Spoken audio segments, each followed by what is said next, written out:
جن کا حضرت محمد سے ملاقات کا واقعہ مکہ معظمہ میں ولید نامی کافر رہا کرتا تھا۔ اس کا ایک سونے کا بت تھا جس کی وہ پوجا کیا کرتا تھا۔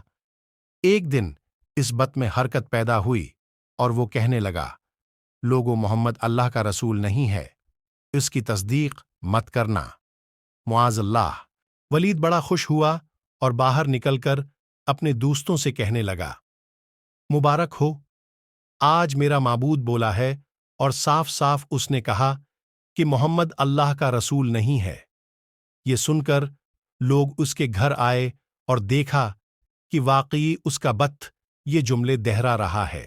وہ لوگ بہت خوش ہوئے اور دوسرے دن ایک عام اعلان کے ذریعے ولید کے گھر میں ایک بہت بڑا اجتماع ہو گیا تاکہ اس دن لوگ بت کے منع سے وہی جملہ سنیں۔ اس بڑے اجتماع میں ان لوگوں نے حضور صلی اللہ علیہ وآلہ وسلم کو بھی دعوت دی تاکہ حضور صلی اللہ علیہ وآلہ وسلم خود تشریف لا کر بت کے منع سے وہی جملے سنیں۔ چنانچہ حضور صلی اللہ علیہ وآلہ وسلم بھی تشریف لائے۔ جب نبی کریم صلی اللہ علیہ وآلہ وسلم تشریف لائے تو بت بول اٹھا، اے لوگو، خوب جان لو کہ محمد صلی اللہ علیہ وسلم اللہ کے سچے رسول ہیں، ان کا ہر ارشاد سچا ہے اور ان کا دین حق پر ہے۔ تم اور تمہارے بت جھوٹے ہیں جو تمہیں گمراہ کرنے والے ہیں۔ اگر تم اس سچے رسول پر ایمان نہ لاؤ گے تو جہنم میں جاؤ گے، پس عقل مندی سے کام لو اور سچے رسول کی غلامی اختیار کر لو۔ بت کی یہ باتیں سن کر ولید بڑا گھبرایا اور اپنے معبود کو پکڑ کر زمین پر دے مارا اور اس کے ٹکڑے ٹکڑے کر دیے۔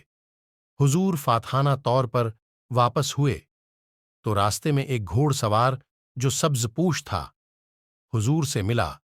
اس کے ہاتھ میں تلوار تھی جس سے خون ٹپک رہا تھا۔ حضور نے فرمایا، تم کون ہو؟ بولا، میں جن ہوں اور آپ کا غلام اور مسلمان ہوں، جبل طور میں رہتا ہوں، میرا نام معین بن لبر ہے۔ میں کچھ دنوں کے لیے کہیں باہر گیا ہوا تھا، آج گھر واپس آیا تو میرے گھر والے رو رہے تھے۔ میں نے وجہ پوچھی تو معلوم ہوا کہ کافر جس کا نام مصفر تھا وہ مکہ میں آ کر ولید کے بت میں گھس کر حضور صلی اللہ علیہ وآلہ وسلم کے خلاف فضول گوئی کر گیا ہے، اور آج پھر وہ یہی بکواس دوبارہ بت میں گھس کر کرنے والا تھا۔ اس سے پہلے وہ آپ کے متعلق بکواس کرتا، یا رسول اللہ صلی اللہ علیہ وآلہ وسلم، مجھے سخت غصہ آیا، میں تلوار لے کر اس کے پیچھے دوڑا اور اسے راستے میں قتل کر دیا۔ پھر میں خود ولید کے بت میں گھس گیا، اور اب جو کچھ کہا میں نے کہا۔ حضور صلی اللہ علیہ وسلم نے یہ قصہ سنا تو بڑی خوشی کا اظہار کیا اور اپنے اس جن غلام کے لیے دعا فرمائی۔